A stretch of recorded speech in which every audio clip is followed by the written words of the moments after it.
Grok प्रधानमंत्री मोदी को सीधे सीधे तानाशाह नहीं कहता, लेकिन कुछ लक्षणों की तरफ इशारा कर देता है। लेकिन इसमें नया क्या है? ग्रॉक ने ट्विटर की जानकारी ली, ट्विटर वालों को बता दिया। जो आप जान रहे थे उसे एक और बार ग्रॉक ने बता दिया, तो इतने गदगद क्यों हो रहे हैं? मस्क को ही खतरनाक कह दिया है मस्क के बनाए एआई ग्रॉक ने।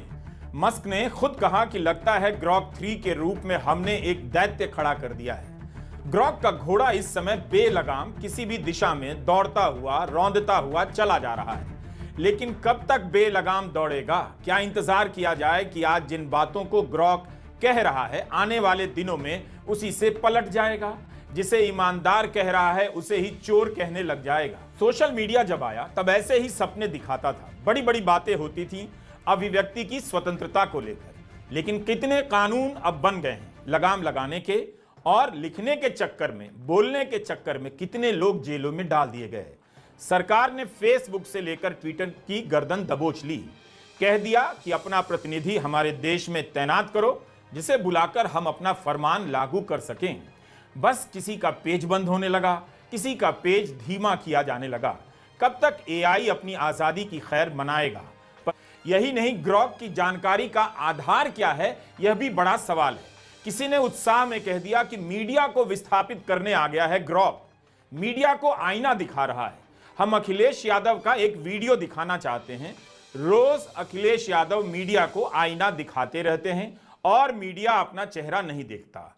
इसमें बार बार पूछ रहे हैं कि मुझसे ये सवाल करो, पहले मुझसे ये सवाल करो तब मैं जवाब दूंगा, और वहां खड़े पत्रकार उस सवाल को दोहरा नहीं पाते।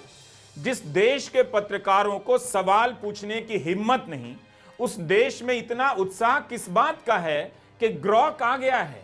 डीएसपी का घर जल गया, आप संभल पूछ रहे हो। मैं आपसे ही कहता हूँ, आप बरेली का क्यों नहीं पूछते हो कि डीएसपी का घर जला दिया, सरकारी गाड़ी जला दी? मैं चाहूंगा वो सवाल आप पूछो, उसका जवाब मैं दूं।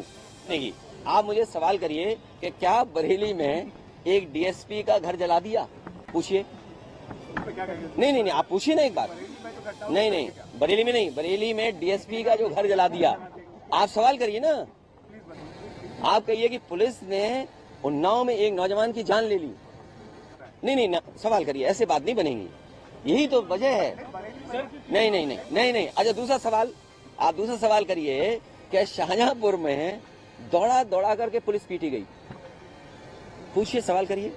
तो अखिलेश यादव से सरकार के काम को लेकर पूछा जाना चाहिए, तो अब वही पत्रकारों को बता रहे हैं कि सवाल कैसे पूछा जाए। भारत के पत्रकार ऐसे आर्टिफिशियल इंटेलिजेंस में बदल गए हैं जिसे सब कुछ आता है, बस अब सवाल पूछना कोई नहीं सिखा सकता। इसलिए ऐसा नहीं कि ग्रॉक ने प्रधानमंत्री मोदी के झूठ को पकड़ लिया तो अखबारों ने धड़ाधड़ छाप दिया और न्यूज चैनलों पर हेडलाइन चलने लग गई। ग्रॉक के आने से गोदी मीडिया गुलामी से आजाद नहीं होने जा रहा है। ट्विटर से निकालकर ट्विटर पर फिर से फैला देने से क्या बदल जाएगा? क्या ग्रॉक का बताया सच पहले से किसी को पता नहीं था? इतना भोला आप कैसे बन सकते हैं? व्हाट्सएप अंकिलों को दुनिया की कोई एआई नहीं बदल सकती है, लिखकर पर्स में रख लीजिए। वे कभी ना बदलने वाले एआई में ढल चुके हैं। इन सवालों के सेट से आप पूछने वालों के पूर्वाग्रह का अंदाजा लगा सकते हैं। किसी ने पूछ दिया, ग्रॉक भाई बस 3 लोगों के नाम बताओ जो अमेरिका को इस वक्त नुकसान पहुंचा रहे हैं। इन्हें तो आप पहचानते ही होंगे, इन्हीं का नाम लिया है ग्रॉक ने। कहा है मस्क, ट्रंप और वांस अमेरिका को नुकसान पहुंचा रहे हैं। लेकिन जब अलग अलग लोगों ने ग्रॉक से यही सवाल पूछा तो उसने कभी मस्क का नाम हटा दिया, कभी वांस का हटा दिया, कभी पत्रकार टकर कार्लसन और जस्टिस क्लैरेंस थॉमस का नाम जोड़ दिया, और कभी इन सब को हटाकर शी जिनपिंग, पुतिन और खामेनेई का नाम शामिल कर लिया। जब लोगों को नेताओं के पलट जाने से, उनके झूठ बोलने से, हिंसक बातें करने से फर्क नहीं पड़ता, तो ग्रॉक के पलट जाने से क्या फर्क पड़ेगा? ग्रॉक को कौन नचा रहा है? मस्क नचा रहे हैं या ग्रॉक मस्क को नचा रहा है? अगर इसने पलट कर कह दिया कि मस्क, ट्रंप, वांस अमेरिका के लिए बहुत अच्छे हैं, तब आप क्या करेंगे? एक्स का ग्रॉक 1 नहीं 3 है। ग्रॉक 1, ग्रॉक 2 और ग्रॉक 3। गूगल की जेमिनी, जैसे चीन की डीप सीक, न जाने ऐसे कितने एआई अब आपके सवालों का जवाब लेकर तैयार हैं। जैसे ओपन एआई की चैट जीपीटी, इसके भी कई रूप हैं। परप्लेक्सिटी के भी कई रूप हैं। जैसा दाम वैसा काम मिले। पत्रकार अरविंद गुणाशेखर ने एक सवाल पूछ लिया कि भाई ग्रॉक, क्या सरकार या अदालत आपको बुला सकती है? याद है मस्क ने कहा था, भारत का कानून है मैं वही मानूंगा, जेल नहीं जाना चाहता। लेकिन मस्क का एआई ग्रॉक बड़ा बेफिक्र नजर आता है।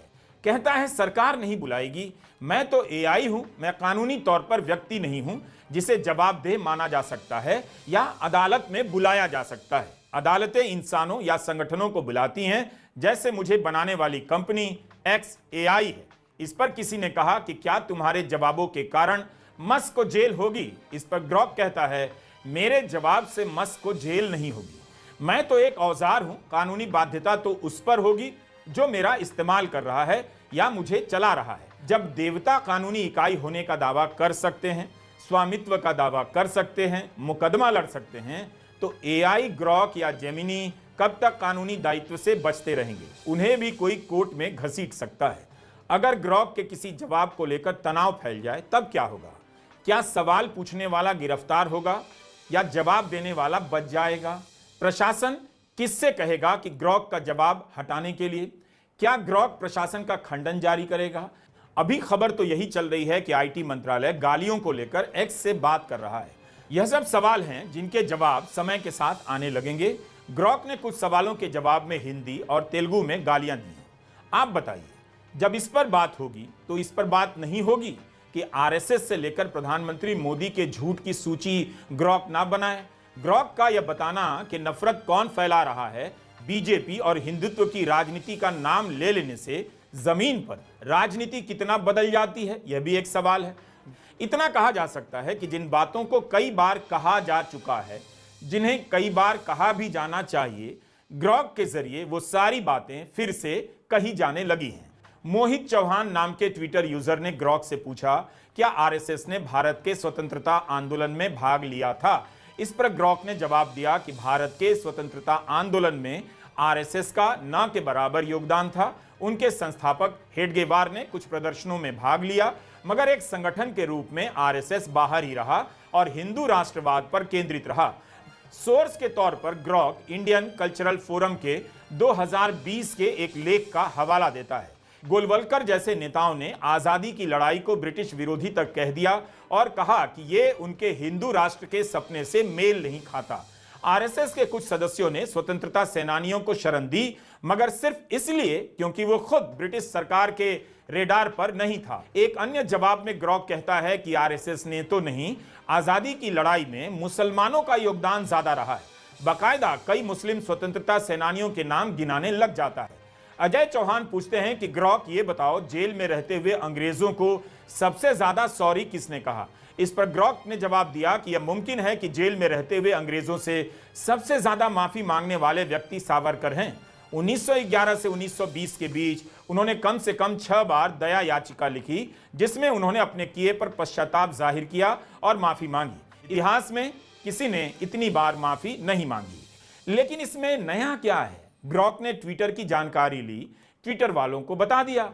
जो आप जान रहे थे उसे एक और बार ग्रॉक ने बता दिया, तो इतने गदगद क्यों हो रहे हैं? अगर मस्क के ग्रॉक को इस तरह से ट्रेन कर दिया गया कि वह कहने लग जाए कि आजादी की लड़ाई में कांग्रेस का योगदान नहीं था, गांधी जी दक्षिण अफ्रीका से भारत आए ही नहीं और नेहरू पेरिस में रह गए, केवल हेडगेवार और सावरकर पदयात्रा करते रहे, चरखा चलाते रहे, तब आप क्या करेंगे? हम नहीं जानते कि ग्रॉक ट्विटर के जिस डेटा का इस्तेमाल करता है उसकी जांच परख कैसे करता है।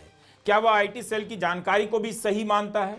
उसके आधार पर भी अपना जवाब तैयार करता है।